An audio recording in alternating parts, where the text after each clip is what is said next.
একজন মানুষ যাকে 30টিরও বেশি চাকরি থেকে প্রত্যাখ্যান করা হয়েছিল, যে মানুষটি হার্ভার্ডে ভর্তির জন্য 10 বার আবেদন করেও সুযোগ পায়নি, সেই মানুষটাই একদিন হয়ে গেলেন বিশ্বের অন্যতম ধনী উদ্যোক্তা এবং আলিবাবার প্রতিষ্ঠাতা। হ্যাঁ, বলছিলাম জ্যাক মার কথা, যিনি একটা সময় কোথাও কাজ না পেয়ে শেষমেশ KFC-তে আবেদন করেছিলেন, কিন্তু সেখানেও 24 জনের মধ্যে 23 জনকে নেওয়া হলো, একমাত্র তাকেই নেওয়া হয়নি। তবে একদিক থেকে ভালোই হয়েছিল, কারণ সেই সময় যদি তার চাকরিগুলো হয়ে যেত তাহলে বোধহয় আমরা বর্তমান বিশ্বের অন্যতম সফল উদ্যোক্তা হিসেবে জ্যাক মাকে পেতাম না। বাকি 8 থেকে 10 জনের মতো এই অসাধারণ মানুষটা সারা জীবন সাধারণ হয়েই থেকে যেতেন। তার জীবনের গল্পটা শুধুমাত্র সফলতার গল্প না, এটি এমনই এক গল্প যেটি আমাদের শেখায় কিভাবে মানুষের কথাকে কানে না নিয়ে সামনে এগিয়ে যেতে হয়, কিভাবে হাজার ব্যর্থতার পরেও হাসতে হয়, কিভাবে নিজের উপর বিশ্বাস রাখতে হয়। জ্যাক মা একবার বলেছিলেন, if you don't give up you still have a chance, giving up is the greatest failure. অর্থাৎ লাইফে যত কঠিন সময় আসুক না কেন, তুমি যদি চেষ্টা চালিয়ে যাও তাহলে একদিন না একদিন তুমি সফল হবেই, কিন্তু তুমি যদি মাঝপথে থেমে যাও তাহলেই সবকিছু শেষ। আজকের ভিডিওতে আমি তোমাদের সামনে তুলে ধরব জ্যাক মার সেই বিখ্যাত ভাষণটি, যা তিনি দিয়েছিলেন রাশিয়ার সবচেয়ে প্রাচীন ও সম্মানিত বিশ্ববিদ্যালয় মস্কো স্টেট ইউনিভার্সিটির একটি সেমিনারে। তার সেই বক্তৃতায় তিনি শুধু ব্যবসা নয়, জীবন, ব্যর্থতা, স্বপ্ন আর তরুণ প্রজন্মের দায়িত্ব নিয়ে এমন কিছু কথা বলেছিলেন যা আজও বিশ্বের লাখো মানুষকে অনুপ্রাণিত করে। তার বলা সেই কথাগুলো হয়তো তোমার ভেতরের ঘুমিয়ে থাকা চ্যাম্পিয়নকেও জাগিয়ে তুলবে। তো চলো শুরু করা যাক। হ্যালো এভরিওয়ান, কি অবস্থা সবার? আশা করি সকলেই ভালো আছেন। আজ আমি আপনাদের সামনে এসেছি কেবল একজন সফল ব্যবসায়ী হিসেবে নয়, আমি এসেছি একজন সাধারণ মানুষ হিসেবে, যিনি বিশ্বাস করেন যে পৃথিবীতে অসম্ভব বলে কিছুই নেই। আমি আমার ব্যক্তিগত জীবন দিয়েই শুরু করতে চাই।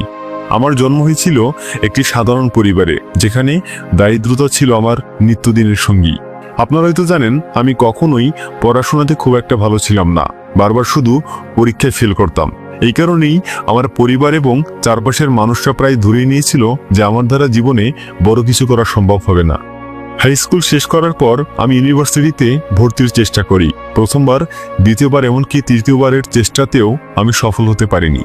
এতবার ব্যর্থ হওয়ার পর আমার মনে হয়েছিল হয়তো উচ্চশিক্ষা আমার জন্য না। তবে আমি একটা জিনিসে ফোকাস রেখেছিলাম, সেটা হলো কিভাবে ইংরেজি শেখা যায়। তবে কোনো প্রতিষ্ঠানে শেখানোর মতো ক্যাপাবিলিটি আমার পরিবারের ছিল না, তাই আমি প্রতিদিন বিনামূল্যে ইংরেজি শেখার জন্য 40 মিনিট সাইকেল চালিয়ে হোটেলে যেতাম এবং সেখানে বিদেশিদের সঙ্গে কথা বলতাম, আর তারাই আমাকে জ্যাক নামটা দেন। এভাবেই আমি ইংরেজি শিখি, তাও আবার কোনো টিউশন ছাড়াই, শুধুমাত্র কৌতূহল আর নিজের আগ্রহকে কাজে লাগিয়ে। এরপর আমি কাজের সন্ধানে নামি।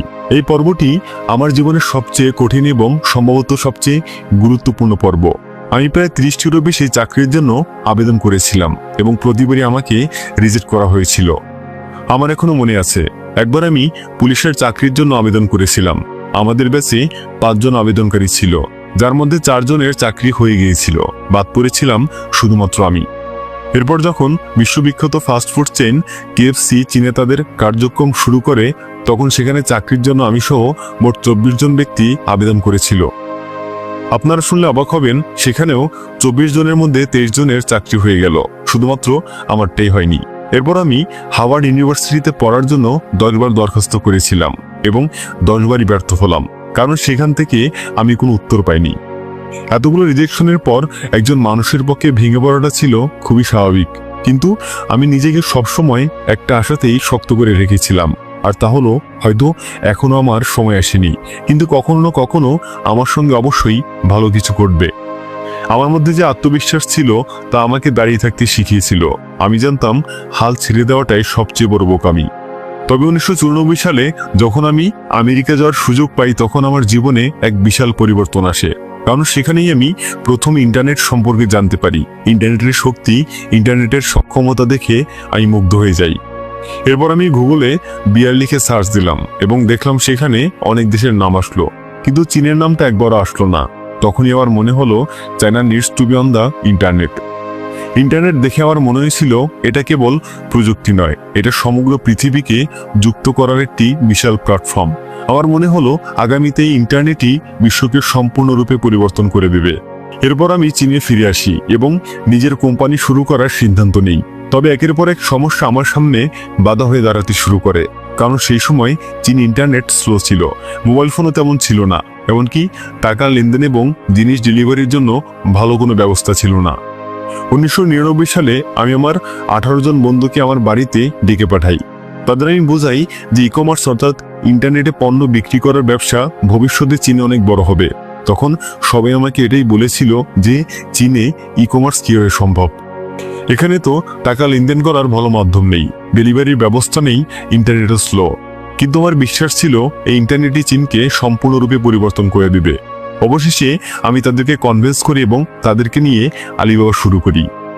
এরপর আমরা লক্ষ্য করলাম তখন বিশ্বের বেশিরভাগ ই-কমার্স প্ল্যাটফর্ম বড় বড় কোম্পানিগুলোকে সাহায্য করছে, কিন্তু আমরা চিন্তা করলাম আমাদের উচিত ছোট ব্যবসায়ীদের পাশে দাঁড়ানো, কারণ তাদের কাছে বড় বিজনেস সেমিনারে যাওয়ার বা নিজেদের পণ্য প্রচার করার মতো অর্থ নেই। আমার টিম আমাকে বলেছিল ছোট ব্যবসায়ীদের কাছে তো টাকাই নেই, তাহলে তুমি তাদের কিভাবে সাহায্য করবে? যার জবাবে আমি ছোট ব্যবসায়ীদের কম খরচে অনলাইনে নিজেদের পণ্য বিক্রি করার সুযোগ করে দিলাম। আমরা তাদের শেখালাম কিভাবে ইন্টারনেটের মাধ্যমে নিজেদের ব্যবসাকে বিশ্বমঞ্চে তুলে ধরতে হয়। এই ভিন্ন দৃষ্টিভঙ্গি আলিবাবাকে আজকের বিশ্বমানের কোম্পানি হিসেবে প্রতিষ্ঠা করেছে। যদি আপনার কাছে একটি স্বপ্ন থাকে তাহলে কেবল স্বপ্নের কথা বললেই হবে না, সেটিকে বাস্তবায়ন করার জন্য আপনাকে অবশ্যই সাহস দেখাতে হবে। মনে রাখবেন, স্বপ্ন দেখা নয় বরং স্বপ্নকে বাস্তবে পরিণত করাই হচ্ছে আসল কাজ। আমাদের কাছে বড় অ্যামাউন্টের টাকা বা ক্ষমতার প্রভাব ছিল না, আমরা কেবল একটা জিনিসের উপরে ভরসা রেখেছিলাম, আর তা হলো আমাদের ভবিষ্যৎ।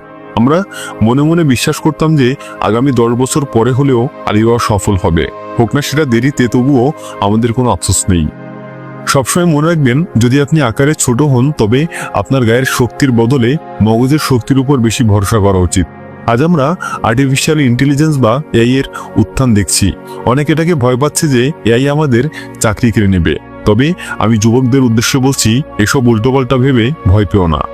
হ্যাঁ, এটা সত্য যে এআই অনেক দ্রুত দক্ষতার সাথে কাজ করতে পারে, কিন্তু একটি মেশিনের কাছে মানুষের মতো বুদ্ধিমত্তা, অভিজ্ঞতা, কল্পনা শক্তি এবং সবচেয়ে গুরুত্বপূর্ণ জিনিস অনুভূতি নেই। মেশিন কেবল সেটাই করতে পারে যেটা আমরা তাকে প্রোগ্রাম করে দেব। তাদের মধ্যে মানুষের মতো ভালোবাসা, সহানুভূতি, করুণা বা বিবেক নেই। তাই এআই যতই উন্নত হোক না কেন, তারা কখনোই মানুষের পরিপূরক হতে পারবে না। একই সাথে ভবিষ্যতের জন্য আমাদের উচিত আমাদের শিক্ষা ব্যবস্থাকে পরিবর্তন করা। তাদের মধ্যে সৃজনশীল চিন্তা, নতুন কিছু শেখার প্রতিভা এবং প্রযুক্তির সাথে বন্ধুত্ব করার অভ্যাস গড়ে তুলতে হবে। নিজেদের প্রতিনিয়ত আপডেট রাখতে হবে, যা আমাদের মেশিনের থেকে আলাদা করবে। একটি দেশের সত্যিকারের উন্নতির জন্য 3টি জিনিস প্রয়োজন। 1. শিক্ষা। বাচ্চাদের ভালো শিক্ষা দিতে হবে এবং শিক্ষার উপর বিনিয়োগ করতে হবে। 2. বিশ্বাস ও উদ্যোগ। দেশের মানুষের মধ্যে ব্যবসা শুরু করার সাহস থাকতে হবে। সরকারকে পরিশ্রমী এবং নতুন উদ্যোগীদের সাহায্য করতে হবে। 3. স্বচ্ছ সরকার। সরকারকে অবশ্যই স্বচ্ছ বা ট্রান্সপারেন্ট হতে হবে এবং প্রতিটি কাজ দ্রুত ন্যায়সঙ্গতভাবে সম্পন্ন করতে হবে। বন্ধুরা, একজন সাধারণ ইংরেজি শিক্ষক যার মাসিক বেতন ছিল মাত্র $12, আজ সেই মানুষটির নামে গড়ে উঠেছে বহু বিলিয়ন ডলারের এক সাম্রাজ্য। 2025 সালের রিপোর্ট অনুযায়ী জ্যাক মার মোট সম্পদের পরিমাণ প্রায় 25 থেকে 30 বিলিয়ন মার্কিন ডলার।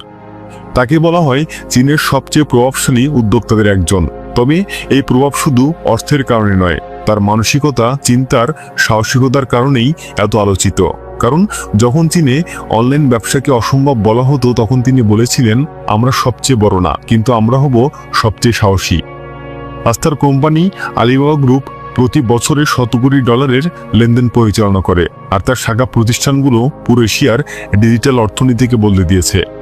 তিনি শুধু উদ্যোক্তা নন, তিনি একজন চেঞ্জ মেকার, যিনি প্রমাণ করেছেন ব্যবসা মানে শুধু লাভ না, এটা হলো ভবিষ্যতের দিক নির্দেশনা।